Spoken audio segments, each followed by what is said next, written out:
Morning student, हम लोगों ने इसके पहले मेरिस्टेमेटिक टिश्यू के बारे में डिस्कशन कर लिया था। मेरिस्टेमेटिक टिश्यू के बारे में कहाँ उसका लोकेशन होता है, क्या उसका फंक्शन होता है, कितने टाइप होते हैं, सारे डिस्कशन हमने कर लिया था। मैंने परमानेंट टिश्यू का क्लासिफिकेशन जब तुम लोग को पढ़ाया था तो परमानेंट टिश्यू के क्लासिफिकेशन में मैंने दो टाइप बताया था।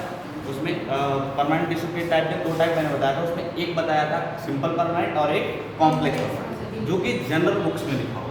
फिर मैंने बताया था कि एक एक्स्ट्रा मैं उसमें टाइप ऐड करके चलता हूँ, जो कि जनरल बुक्स में ये बताया नहीं जाता कि उसका टाइप है, जिसको हम कहते हैं प्रोटेक्टिव टिश्यू कहते हैं। ठीक है ना। तो हम लोग के अभी से हम लोग के दिमाग में परमानेंट टिश्यू के कितने टाइप होने चाहिए? तीन। कौन कौन से? एक प्रोटेक्टिव टिश्यू, दूसरा सिंपल परमानेंट और तीसरा कॉम्प्लेक्स परमानेंट। ठीक है ना। तो ये तीन टाइप हम लोग के दिमाग में होने चाहिए। तो अगर हम परमानेंट टिश्यू की बात करें, परमानेंट टिश्यू, परमानेंट टिश्यू के टाइप की बात करें तो तीन टाइप के बारे में अभी हम लोग डिस्कशन करेंगे। पहला प्रोटेक्टिव टिश्यू, दूसरा सिंपल परमानेंट टिश्यू और तीसरा complex permanent tissue. Complex permanent, तो सिंपल परमानेंट, कॉम्प्लेक्स परमानेंट और प्रोटेक्टिव टिश्यू के बारे में हम लोग को अभी इसके बाद से डिटेल में पढ़ना है। तो सबसे पहले अभी इस टाइम पे जो हम डिस्कशन में लेने जा रहे हैं वो हम सिंपल परमानेंट टिश्यू के बारे में अभी डिस्कशन करेंगे। सिंपल परमानेंट टिश्यू क्या होता है, कैसे बनता है। ठीक है ना।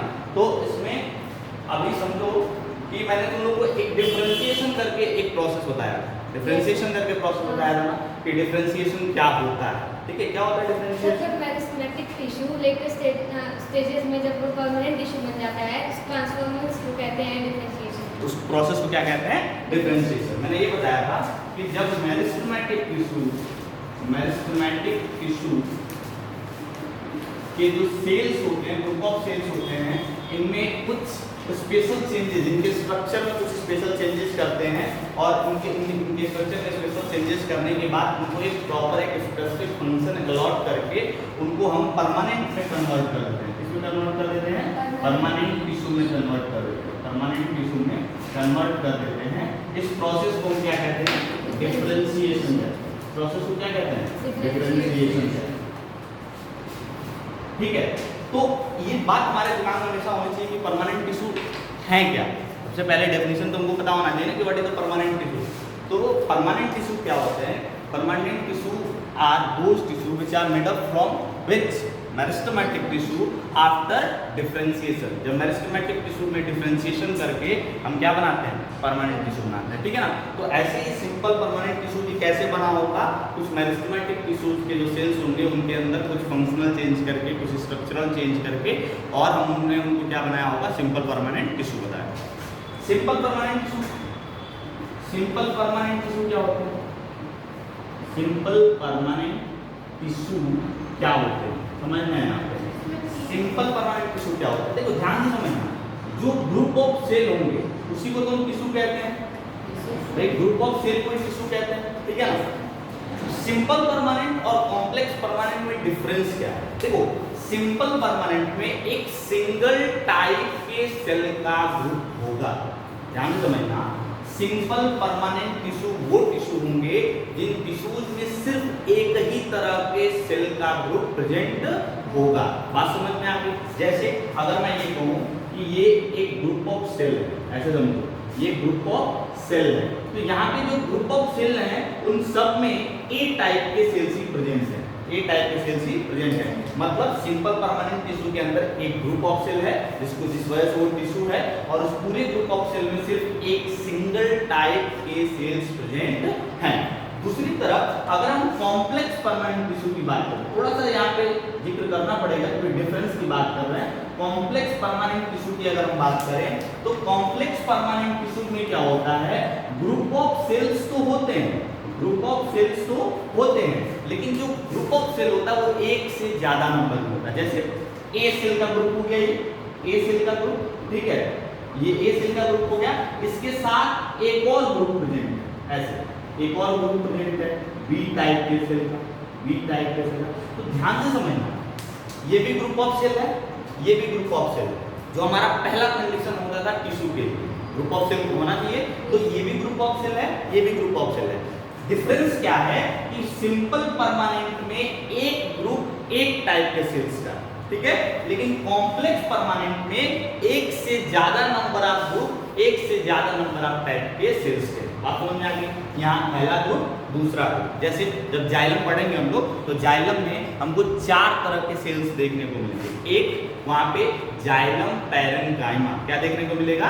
Xylem parenchyma. दूसरा क्या देखने को मिलेगा? वहां पे हमको जाइलम स्केलेरेन्काइमा देखने को मिलेगा। क्या मिलेगा? जाइलम स्केलेरेन्काइमा देखने को वहां पे मिलेगा। वहां पे क्या देखने को मिलेगा? ट्रैकीड देखने को मिलेगा। क्या मिलेगा? ट्रैकीड देखने को मिलेगा। वहां पे क्या देखने को मिलेगा? वहां पे वेसल्स देखने को मिलेंगे। तो ट्रैकीड एक स्पेसिफिक सेल, ट्रैकीड जो होता है वो एक ग्रुप ऑफ सेल है। ट्रैकीड किसका नाम है?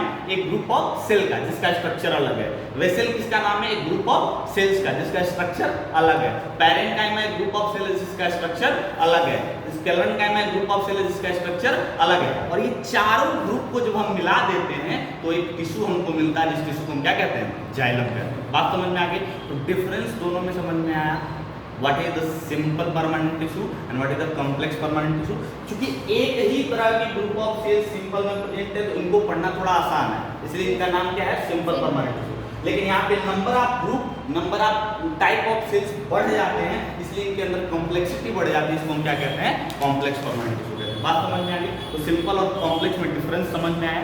चलो अब एक और डिफरेंस हो सकता है ना, जैसे सिंपल परमानेंट जो होता है वो स्ट्रेंथ प्रोवाइड करता है प्लांट को, और जो कॉम्प्लेक्स होता है वो कंडक्टिविटी प्रोवाइड करता है। देखो अभी जैसे कॉम्प्लेक्स परमानेंट टिश्यू जब हम पढ़ेंगे तो वहाँ फंक्शन की बात करो, डिफरेंस जैसे उनके नेम का डिफरेंस, सिंपल और कॉम्प्लेक्स, ये डिफरेंस क्यों है?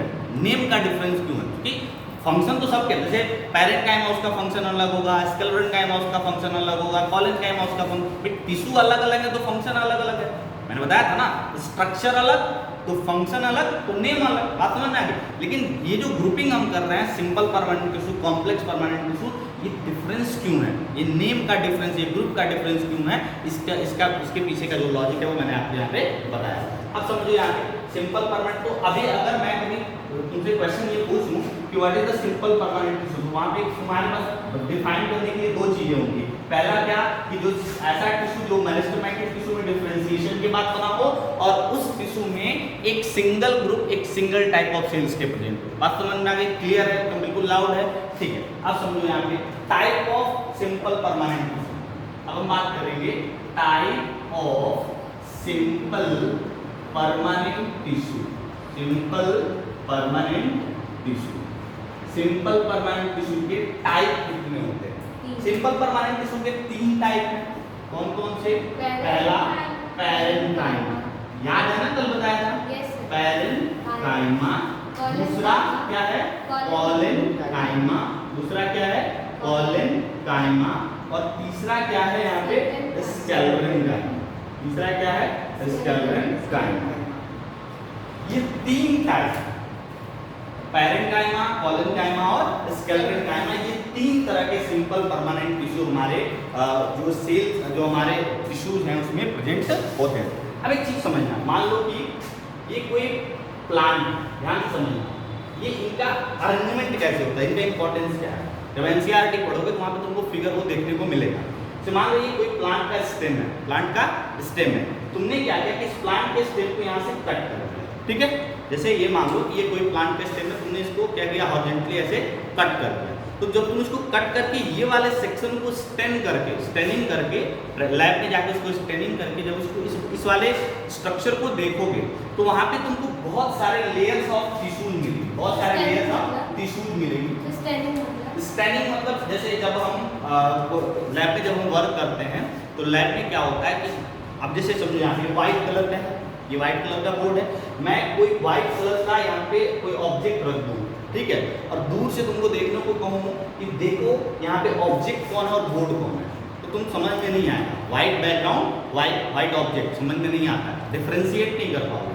तो जब हम कोई किसी भी लिविंग ऑर्गेनिज्म या किसी भी ऑर्गेनिज्म का जब हम कोई स्लाइड देख रहे होते हैं, क्योंकि सेल्स तो बहुत छोटे होते हैं ना, जब हम स्लाइड देख रहे होते हैं तो एक दूसरे को से डिफरेंस क्रिएट करने के लिए, भाई हम दो चीज़ों को अलग तभी देख पाएंगे जब उनके बीच में कोई डिफरेंस होगा, ठीक है ना।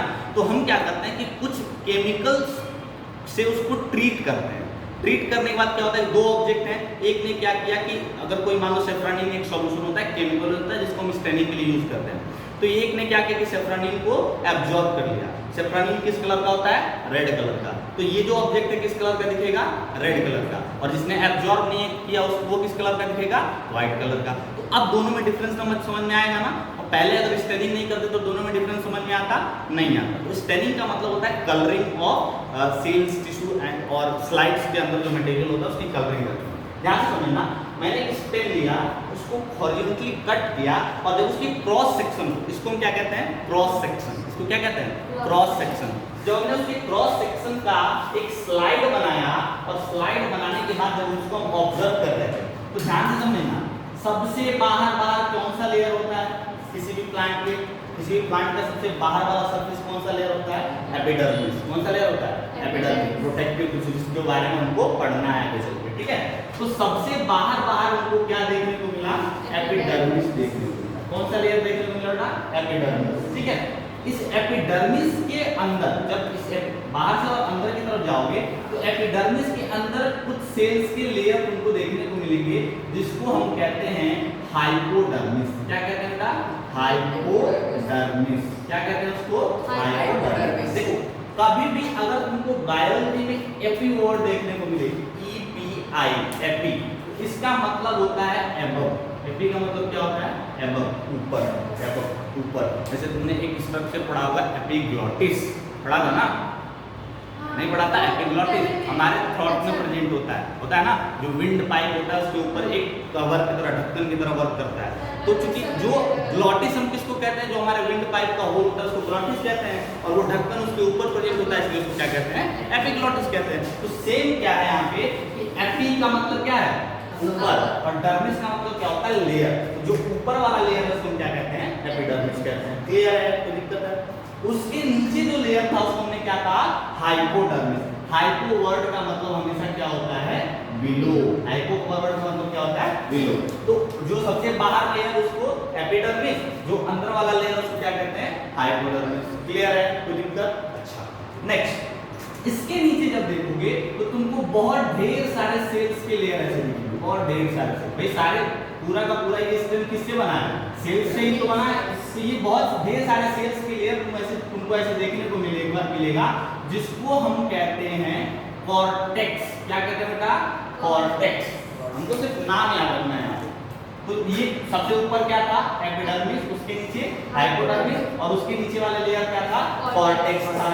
फिर जब लास्ट में और नीचे जाओगे तो देखोगे कि एक स्पेसिफिक सेल्स का लेयर ऐसे प्रेजेंट था, और इस स्पेसिफिक सेल्स के लेयर में कुछ केमिकल डिपॉजिट था। क्या डिपॉजिट था, केमिकल डिपॉजिट था। इसको हम कहते हैं एंडोडर्मिस। क्या कहते हैं बेटा, एंडोडर्मिस। क्या कहते हैं उसको, एंडोडर्मिस, ठीक है। ये स्ट्रक्चर तुमको तुम्हारे जब टिश्यू पढ़ोगे तो एनसीईआरटी वाले बुक में देखने को मिलेगा, ऐसे स्ट्रक्चर बना होगा, और जहाँ पे सारे नाम ये देखने को तुमको मिलेंगे। और इसके नीचे, इसके अंदर जो सेल्स होते हैं उनको हम क्या कहते हैं, पेरिसाइकिल। क्या कहते हैं बेटा, पेरिसाइकिल। क्या कहते हैं, पेरिसाइकिल। और इसी पेरिसाइकिल में क्या प्रेजेंट होता है, जाइलम और फ्लोएम। क्या प्रेजेंट होता है बेटा, जाइलम। ये मान लो जाइलम हो गया, और इसके जस्ट बिलो क्या प्रेजेंट होगा, फ्लोएम। क्या प्रेजेंट होता है, फ्लोएम। बात समझ में आई, बोलो। अब देखिए यहाँ पे ध्यान से समझना, हमने ये कौन सा सेक्शन देखा है, क्रॉस सेक्शन, ये वाला सेक्शन देख रहे हैं। तो इसका मतलब देखो, अब ध्यान से समझो कि इन सारे टिश्यूज का क्या काम है। तो पैरेंकाइमा तुम पढ़ोगे, कोलेनकाइमा पढ़ोगे, स्क्लेरेनकाइमा पढ़ोगे। ध्यान से समझना, तुमने प्रोटेक्टिव टिश्यू पढ़ा, एपिडर्मिस, वो कहाँ था, सबसे आउटर मोस्ट सरफेस पे, ठीक है। तुमने कॉम्प्लेक्स परमानेंट टिश्यू पढ़ा, वो कहाँ पे प्रेजेंट था, सबसे इनर वाले पोर्शन में, जाइलम और फ्लोएम। इसके बाद सबसे प्रोटेक्टिव टिश्यू और कॉम्प्लेक्स परमानेंट टिश्यू के बीच में ये जो भी सेल्स प्रेजेंट हैं, ये जो भी टिश्यूज प्रेजेंट हैं, वो कौन टिश्यूज हैं, सिंपल परमानेंट टिश्यू। ये जो कॉर्टेक्स है, ये जो पेरिसाइकिल है, ये किससे बना है, पैरेंकाइमा से बना है। बात समझ में आ गई।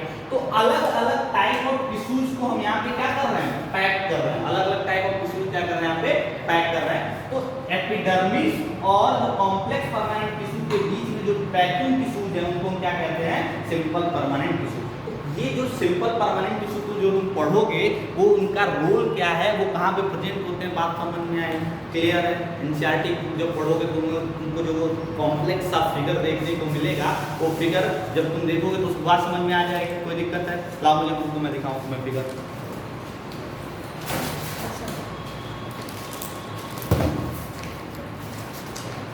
देखो मैं इस वाले फिगर की बात कर रहा हूँ, ध्यान से देखो यहाँ पे बेटा, यहाँ पे ध्यान से देखो। ये वाला जो फिगर है ना, ये वाला जो फिगर, ये किसका फिगर है? जो ये हम क्रॉस सेक्शन यहाँ पे बनाएंगे। देखो इस फिगर में सबसे बाहर जो लेयर तुमको देखने को मिलेगा, क्या मिलेगा? एपिडर्मिस। किसका देखने को मिल रहा है? एपिडर्मिस। तो वहाँ पे उसके नीचे जब देखोगे तो क्या देखने को मिल रहा है? हाइपोडर्मिस। किसका लेयर है? हाइपोडर्मिस। उसके नीचे क्या है? कॉर्टेक्स है। उसके नीचे क्या है? एंडोडर्मिस। उसके नीचे क्या है? पेरिसाइकिल। तो कभी कभी क्या होता है ना कि हम पूरा का पूरा चैप्टर पढ़ जाते हैं और इन दोनों फिगर का कहीं यूज हमको समझ में नहीं आता कि सर ये फिगर आखिर यहाँ पे है क्यों। तो ध्यान से समझना, एपिडर्मिस क्या था हमारा? What is epidermis? क्या है हमारा? प्रोटेक्टिव टिश्यू जो आउटर लेयर है, और सबसे नीचे सबसे मिड में कौन सा पोर्शन है? Complex permanent tissue. और इन दोनों के बीच में जो पैकिंग मटेरियल, जो पैकिंग टिश्यूज हैं वो कौन है? Simple permanent tissue. बात समझ में आ गई? कोई दिक्कत है?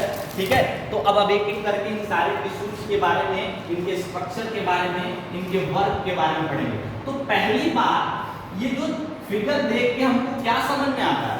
ये फिगर देख के हमको ये समझ में आता है कि पहला फंक्शन इन तीनों टिश्यूज का क्या है?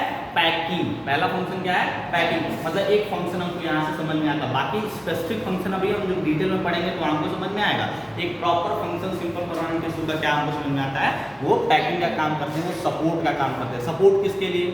पैकिंग किसके लिए? कॉम्प्लेक्स परमानेंट टिश्यूज की पैकिंग। सपोर्ट किसके लिए? एपिडर्मिस। भाई एपिडर्मिस जो बाहर है उसके लिए सपोर्ट, बेस का काम कौन कर रहा है? यही सिंपल परमानेंट टिश्यू काम कर रहा है। बात समझ में आई? कोई दिक्कत है? क्लियर है ना? तो वो फिगर कभी देख के घबराना नहीं, क्योंकि उस पर क्वेश्चन तुमसे नहीं पूछा जाएगा, लेकिन वो फिगर सिर्फ इसलिए दिया हुआ है कि हमको ये समझ में आए कि what is the role of that simple permanent tissue. क्योंकि रोल हमको बाद में बताया जाएगा कि एपिडर्मिस जो होता है वो प्रोटेक्शन का काम करता है, उसमें स्टोमेटा होता है, वो गैसेस एक्सचेंज का काम करता है। बाद में उनको ये बताया जाएगा कि जाइलम और फ्लोएम का क्या काम है। जाइलम ने वाटर का कंडक्शन किया, फ्लोएम ने फूड का कंडक्शन किया। रह क्या जाता है? सिंपल परमानेंट टिश्यू का सिग्निफिकेंस। बात समझ में आ गई? चलो अब एक एक करके पैरेन्काइमा, स्क्लेरेन्काइमा और स्क्लेरोकाइमा के बारे में बात करते हैं। तो सबसे पहले हम बात करेंगे यहाँ पे किसकी? पैरेन्काइमा। किसकी बात करेंगे बेटा? पैरेन्काइमा। समझो यहाँ पैरेन्काइमा टिश्यूज क्या होगा।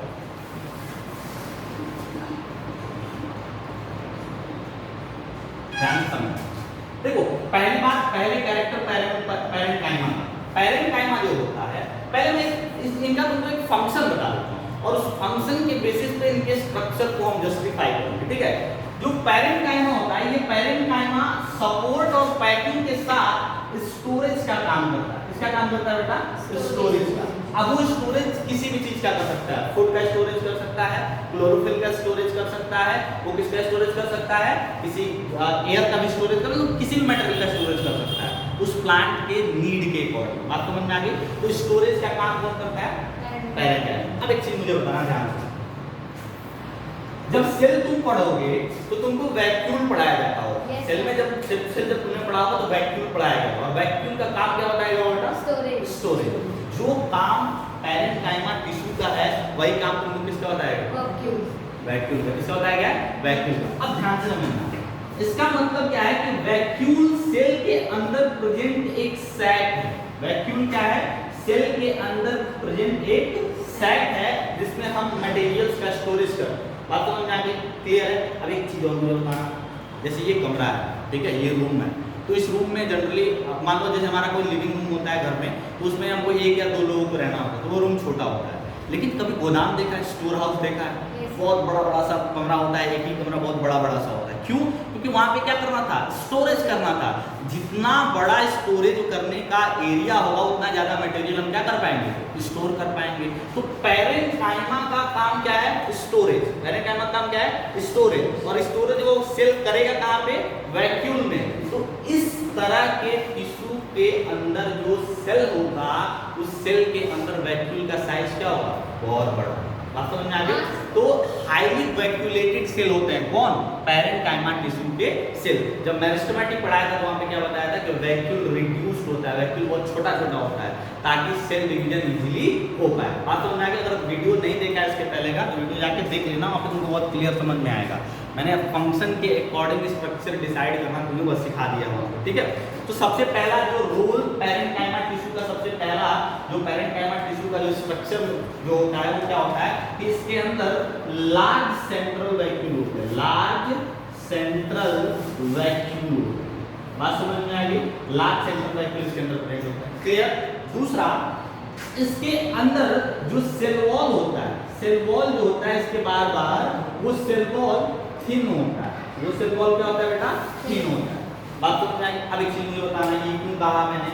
मान लो कि ये एक सेल था, ध्यान से समझना, पैरेन्काइमा टिश्यू का ये एक सेल था। बात समझ में आ गई? क्लियर? मैंने ये कहा कि इस सेल का इतना सारा एरिया क्या है? सेल वॉल है, ठीक है? इतना सारा एरिया क्या है? सेल वॉल है।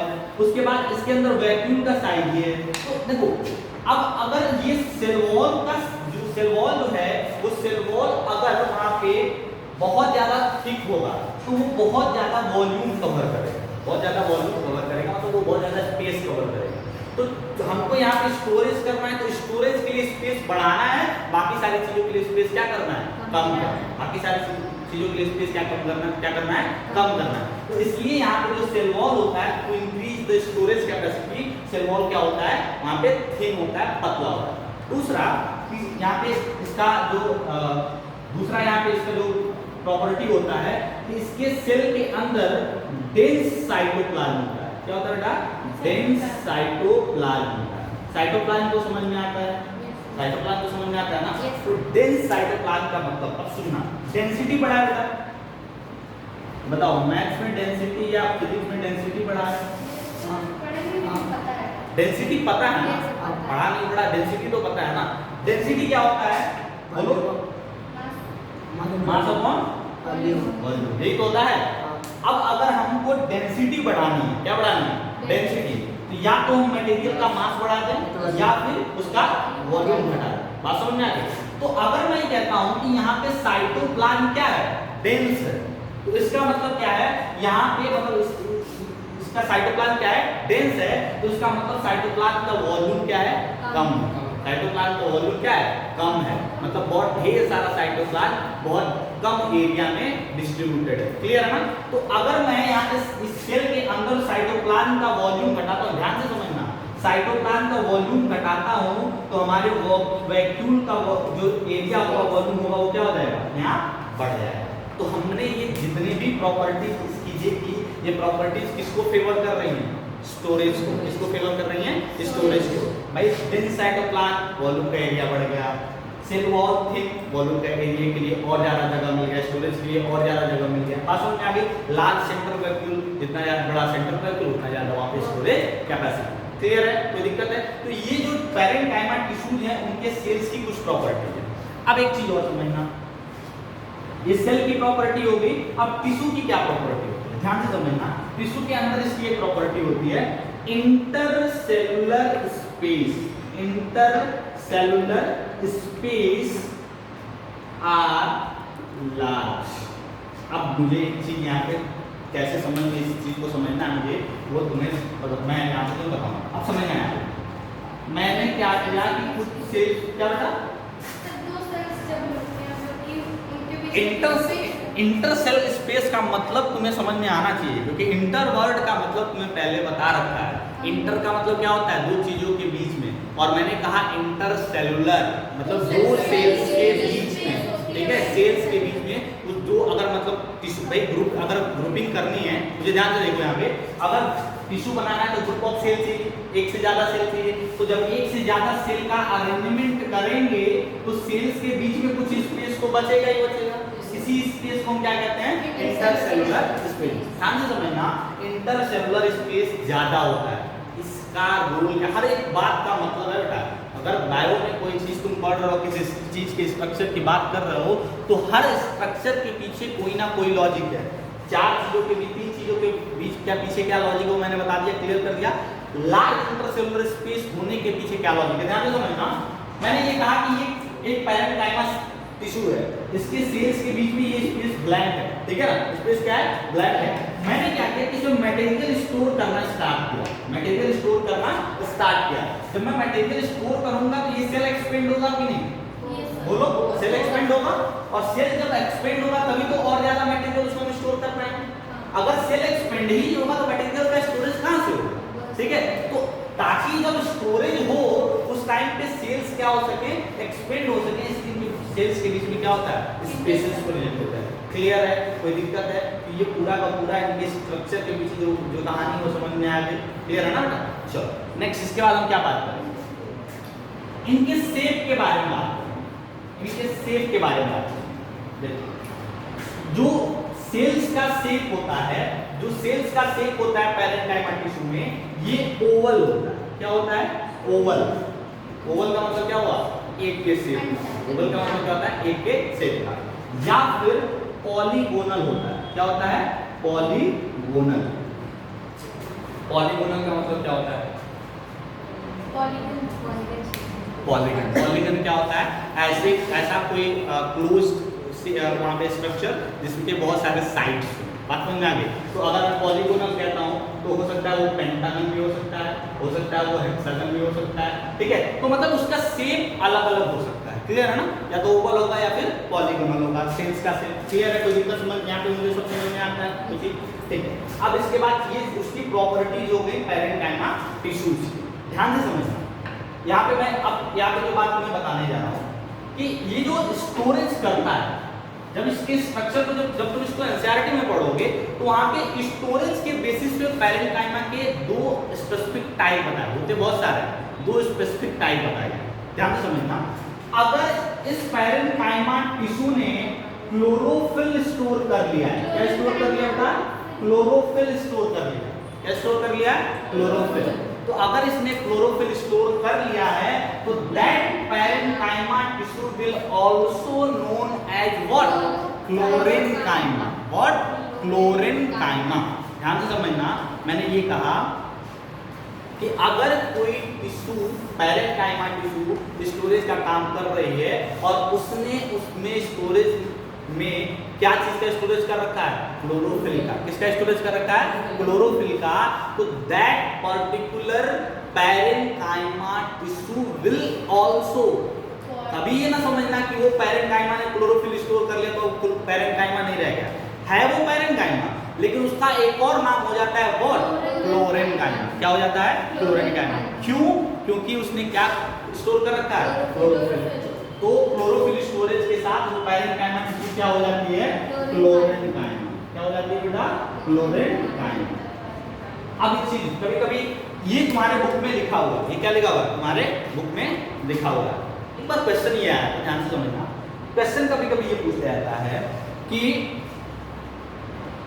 Parenchyma tissue, function of parenchyma tissue, ठीक है, फंक्शन ऑफ पैरेन्काइमा टिश्यू कभी पूछा जाता है और ऑप्शन में स्टोरेज है ही नहीं। मान लो कभी क्वेश्चन में तुमसे पूछ दिया function of parenchyma tissue, option समझना क्या क्या ऑप्शन दे रखा है। ऑप्शन दे रखा है फ्लेक्सिबिलिटी, ठीक है, ऑप्शन दे रखा है स्ट्रेंथ, क्या दे रखा है, स्ट्रेंथ। ऑप्शन दे रखा है फोटोसिंथेसिस, क्या ऑप्शन दे रखा है बेटा, फोटोसिंथेसिस। नन ऑफ एबव, क्या ऑप्शन दे रखा है, नन ऑफ एबव। तुम तो कहोगे सर यहाँ तो है ही, तो हम क्या करके आएंगे, नन ऑफ एबव करके चले आएंगे, लेकिन ये आंसर सही होगा नहीं। क्यों, क्योंकि यहाँ मैं तुम्हें जो बता रहा हूँ, अगर पैरेन्काइमा टिश्यू ने क्लोरोफिल स्टोर किया तो क्या हो गया, वो क्लोरेन्काइमा। और क्लोरोफिल का रोल क्या होता है, फोटोसिंथेसिस। क्लोरोफिल का रोल क्या है, फोटोसिंथेसिस। तो क्या फोटोसिंथेसिस वो करेगा, तो यहाँ पे आंसर क्या होगा, हाँ वो फोटोसिंथेसिस करेगा। इसी तरह के क्वेश्चन तुम्हारे एमपीएससी एग्जाम में, तुम्हारे ओलंपियाड एग्जाम में चले आते हैं और तुमको लगता है कि वो क्वेश्चन एनसीईआरटी से है ही नहीं। एक्चुअल एनसीईआरटी में तुम्हें थ्योरी पढ़ाई जाती है और उसी पर बेस एप्लीकेशन के क्वेश्चन तुमसे अलग अलग कॉम्पिटिटिव एग्जाम में पूछे जाते हैं। क्लियर है ना बेटा, कोई दिक्कत। तो ये पूरी कहानी मेरे हिसाब से समझ में आ गई।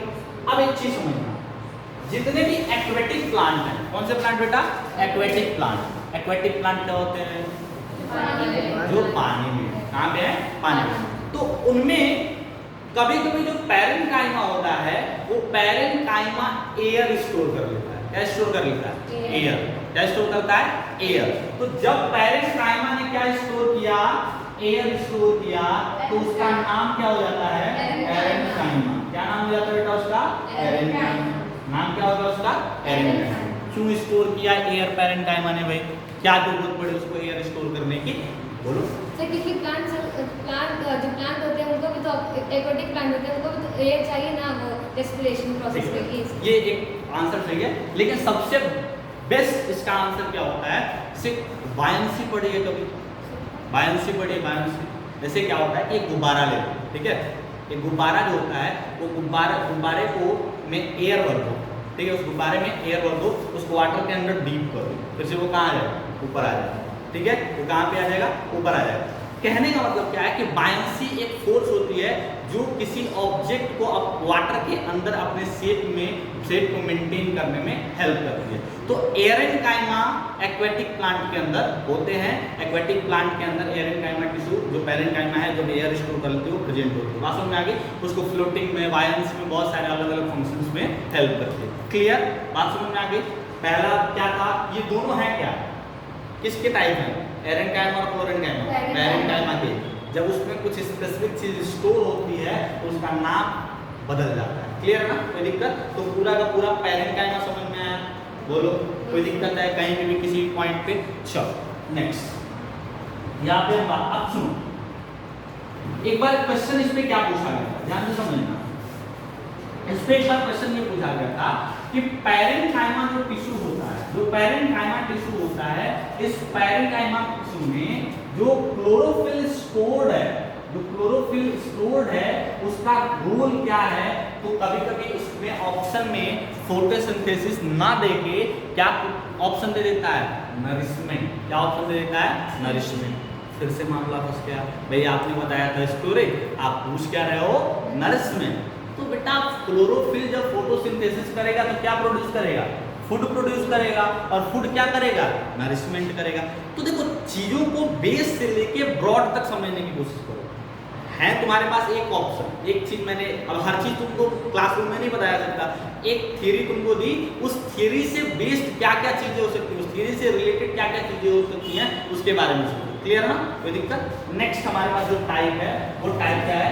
कॉलेनकाइमा। नेक्स्ट टाइप क्या होगा? कॉलेनकाइमा। क्लोरेनकाइमा और कॉलेनकाइमा में डिफरेंस है। तुमने क्लोरेनकाइमा पढ़ा, अब यहाँ पे क्या पढ़ना है? कॉलेनकाइमा पढ़ना। देखो यहाँ पे मैं रोल तुम्हें बता देता हूँ। इसका रोल क्या होता है? फ्लेक्सिबिलिटी। कहाँ का रोल होता है? फ्लेक्सिबिलिटी। ध्यान से यहाँ देखो, जो कॉलेनकाइमा होता है वो क्या प्रोवाइड करता है? फ्लेक्सिबिलिटी प्रोवाइड करता है। एक चीज समझो, मुझे ये दो ऑब्जेक्ट हैं, मान लो यहाँ पे देखो ये दो ऑब्जेक्ट हैं, इन दो ऑब्जेक्ट के बीच में फ्लेक्सिबिलिटी लानी है। दो ऑब्जेक्ट के बीच में क्या लेके आनी है? फ्लेक्सिबिलिटी लेके आनी है। तो फ्लेक्सिबिलिटी